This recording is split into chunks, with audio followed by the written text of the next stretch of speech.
존경하는 추미애 위원장님, 발언에 앞서서 부탁드리지만 지금 오늘도 국민의힘이 들어와서 계속 회의를 방해하고 있습니다. 특히 나경원 의원 같은 경우에 이해 충돌이 있기 때문에 지금 대법원 국감에 들어오시면 안 되죠. 기업으로 따지면 남편이 계열사 사장인 거예요. 어떻게 여기 들어와요? 맞지 않습니까? 남편이 계열사 사장 아닙니까? 어떻게 여기 와서 회의 방해해요? 조용히 하세요. 발언하겠습니다. 존경하는 추미애 위원장님, 그리고 동료 의원 여러분, 저는 오늘 대한민국 조희대 대법원장 사법부가 스스로 헌법 정신을 거스른 두 가지 행위, 바로 친일 사법과 사법 내란에 대해서 말씀드리고자 합니다. PPT 띄워주세요. 질입니다. 안 듣고 뭐 하십니까? 이미 진행이 되고 있습니다. 제 시간을 방해하지 마세요. 자, 시간 멈춰주세요. 국정감사 방해하러 들어오셨죠? 질의가 이미 들어간 겁니다. 잘 들으세요. 그러니까 떠들지 말고 PPT 보여주세요. 주시기 바랍니다.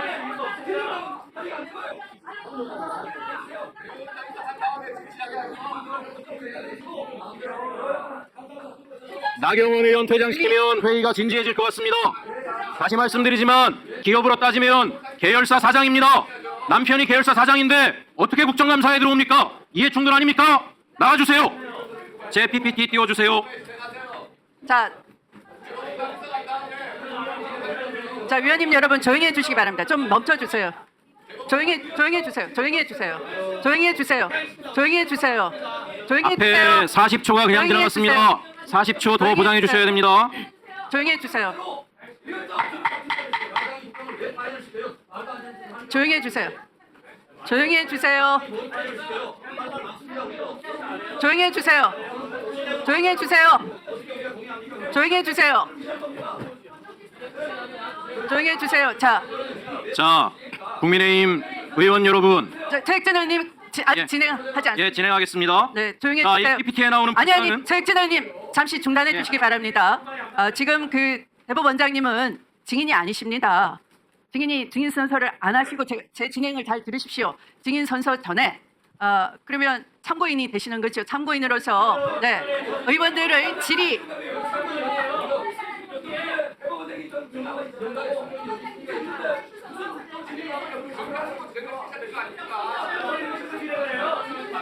자, 진행해 주시기 바랍니다. 최익진 의원님.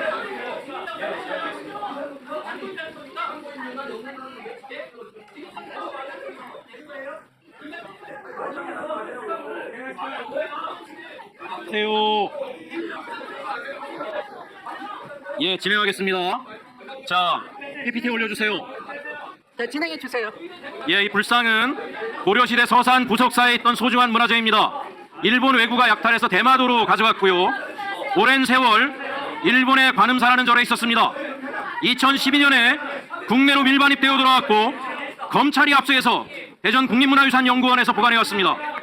자, 서산 부석사 측은 이건 본래 우리의 절이라며 법무부 장관을 상대로 반환 소송을 낸 바 있습니다. 조용히 하세요. 조용히 하세요. 내란 시기에 당사로 도망갔던 분들은 좀 입을 다물고 계세요.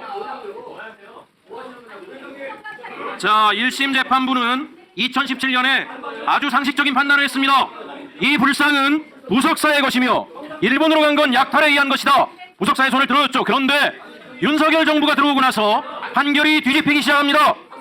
2023년 8월 2심 일본 관음사가 오랜 기간 가지고 있었으니 놀랍게도 일본 법 기준으로 소유권을 얻었다. 우리 2심이 이렇게 됐습니다. 불과 2달 뒤에 정광석과 같이 대법원이 그대로 확정했습니다. 일본은 즉시 이 불상을 자국의 국보로 지정했고 우리는 다시는 되찾을 수 없게 됐습니다. 자, 부석사 주지스님 이렇게 이야기합니다. 재판부 배당 통보를 받은 지 한 달 만에 선고가 내려졌다. 너무 빠른 재판이었다. 대통령실이 불상을 일본에 돌려줘야 한다는 입장을 전했다라고 이야기합니다. 이건 명백히 윤석열 정부의 외압이 있었다는 이야기고 사법부가 권력에 굴복해 일본에 유리한 결론을 내렸다는 것입니다. 사법부의 독립과 공정성은 진즉에 무너진 것입니다. 다음 PPT 보여주세요. 자, 윤 정부는 원래 대법원장으로 유력했던 후보를 굳이 반려했습니다. 사법부를 장악하기 위해서 친일 보수 네트워크 중심으로 인사를 추천했습니다. 박근혜 정부 때 대법관을 지낸 우리 조희대 당시 교수를 낙점했습니다.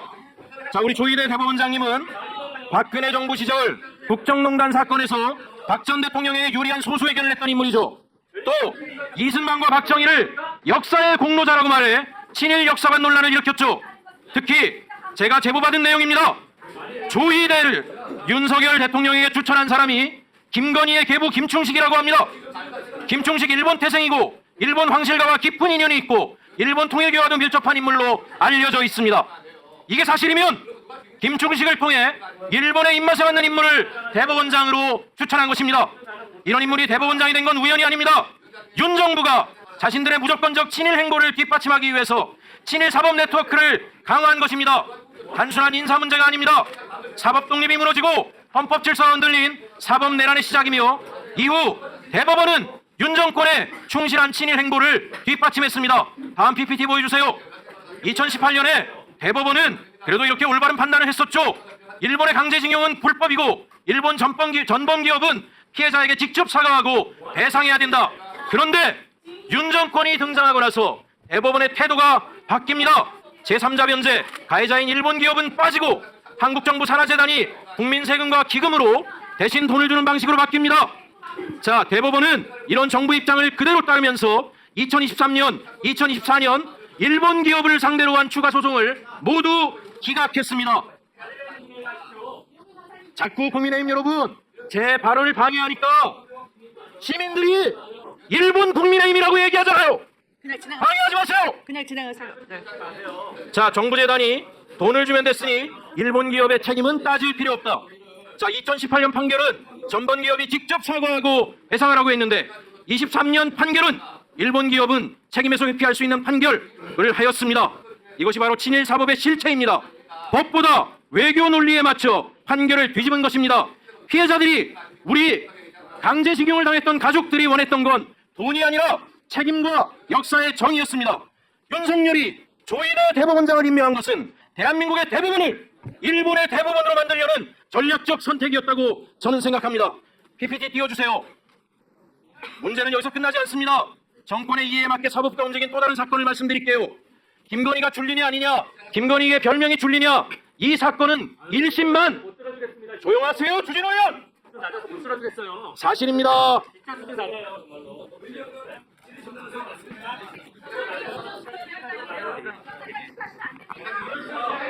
(1심에서는) 15차례 공판이 열렸습니다. 도대체 별명이 줄리냐 아니냐라는 이 단순한 사건을 가지고 대한민국 사법부가 얼마나 무능하길래 재판만 15판을 합니까? 검찰은 뭐라고, 경찰은 뭐랍니까? 그런데 이재명 대선 후보 사건은 이틀 만에 판결을 파기환송을 합니다. 도대체 명예훼손 사건 하나 가지고 3년을 질질 끄는 사법부가 어떻게 이 사건을, 그 신주가 나는 사법부가 이틀 만에 파기환송을 합니까? 국민은 알고 있습니다. 이것은 우연이 아니고 정권에 불리한 사건은 지연하고 정권이 원하는 사건은 속전속결로 처리한 조희대 대법원의 모습을 있는 그대로 적나라하게 보여준 것입니다. 그러다 보니까 시민들이 이런 얘기합니다. 친일 사법이다. 사법 내란이다. 일본의 손을 들어준 친일 사법. 조희대 대법원이 있습니다. 여러분, 사법부의 권위가 바닥이 됐습니다. 대법원의 권위가 바닥이 됐습니다. 시민들이 인터넷에 이런 걸 올리고 있습니다. 도대체 대법원장... 네, 이제 최익진 의원님 정리해 주시기 바랍니다. 이는 사법부가 사정을 해야 됩니다. 어떻게 사정이 해야 되느냐? 대법원장이... 네, 정리해 주십시오. 정리해 주십시오. 이것으로 마치겠습니다. 마지막으로 다시 말씀드리면 네, 최익진 의원님 정리해 주십시오. 회의장을 해주시기 바랍니다. 정리해 주십시오. 네. 네.